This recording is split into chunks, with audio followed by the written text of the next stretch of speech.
Hey everybody, my name is Clifford Stummy, I'm the Pop Song Professor. Welcome to my channel. If you like deeper meanings in your music, you have come to the right channel. That's basically all we talk about. So, I'm so glad that you guys are here, and today we're talking about Sweet Creature by Harry Styles. I've got to say that I am a big fan of the sound of it, particularly because it's got a lot of indie influence, it feels like.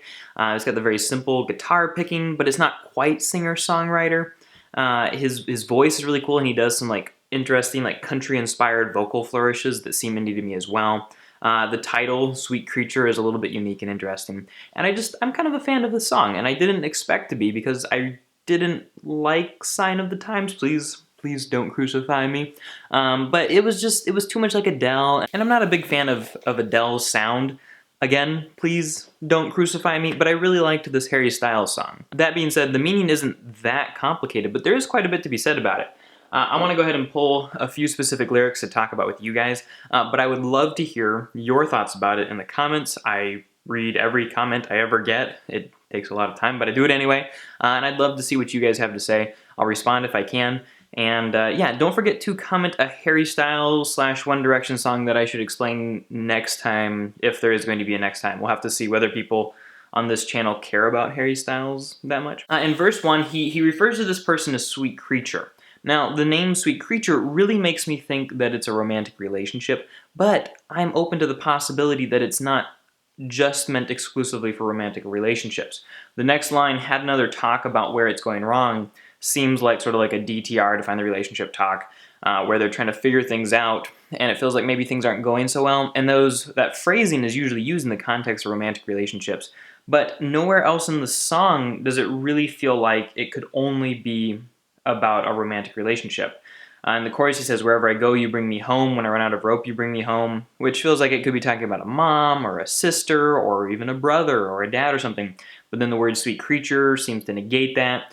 And when in verse 2 he says, we're running through the garden where nothing bothered us, it doesn't remind me of a relationship. It reminds me more of siblings or young friends, and that the song is about the nostalgia of a time gone by or something like that. So I'm not 100%, but my probably 80% theory, it's a romantic relationship. The other 20% is that the song is meant to just be ambiguous, and so that listeners can apply it to a multitude of different life situations, that more people have an opportunity to connect to it in a way that they want to. Now, that could be lazy songwriting, but it could also be very smart marketing. Alright, so as far as the rest of verse 1 goes, but we're still young, we don't know where we're going, but we know where we belong. They belong with each other, even if they don't know where they belong with the rest of the world or what their futures are going to hold. Pre-chorus, no, we started, two hearts and one home, that's the one line that really kind of brings into question this idea of a romantic relationship, because if they started two hearts and one home, I mean, did they grow up together? It sounds like some rich kid was adopted into a family or just raised in foster care by a family and then fell in love with one of the girls who lived there or something like that. But I don't really think that's the case. That sounds too specific, and there are no other specific details where he flat out comes and says it. So the we started two hearts and one home could also just mean that they got romantically involved, moved in together very quickly, and went from there. But honestly, the lyric is just a little bit vague to be able to interpret with 100% satisfaction. It says, it's hard when we argue, we're both stubborn, I know. And so this is the part that I like about the song, is that it shows a romantic relationship, but with some of the bad parts, but it still shows both people willing to continue the argument and to complete it, and to stick with the relationship. I really like the line in The Office where Pam and Jim in season 9 are arguing a lot, and they decide that they would rather argue than not argue at all because they're afraid that not arguing could be the beginning of the end of their marriage, something like that. And so I like that these people are ready to continue arguing. He says, I know, but, which implies we're going to keep arguing, or I love you so much I'm not going to leave. The chorus, sweet creature, wherever I go you bring me home, when I run out of rope you bring me home. So in the verse, when he said we don't know where we're going, but we know where we belong, he's kind of referring back to that here. He doesn't know where he's going out in the world, and sometimes he gets exhausted or needs inspiration or a safe place, and she provides that for him. Verse 2, we're running through the garden where nothing bothered us, but we're still young. I always think about you and how we don't speak enough.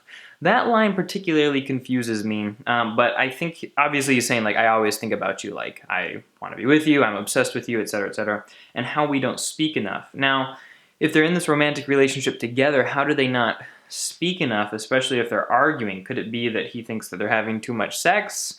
Or could they just, and if they're living together?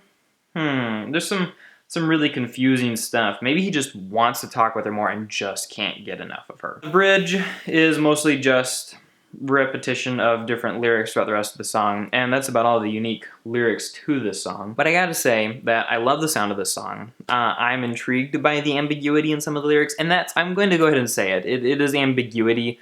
It is a lack of detail on the part of the songwriter rather than a presence of some sort of deeper, complicated meaning, I think. If you think I'm wrong and you have a way that perfectly explains all of those questionable lyrics that I'm not sure about, you sure as heck better comment it below. If I read your comment and I like it, I will pin it.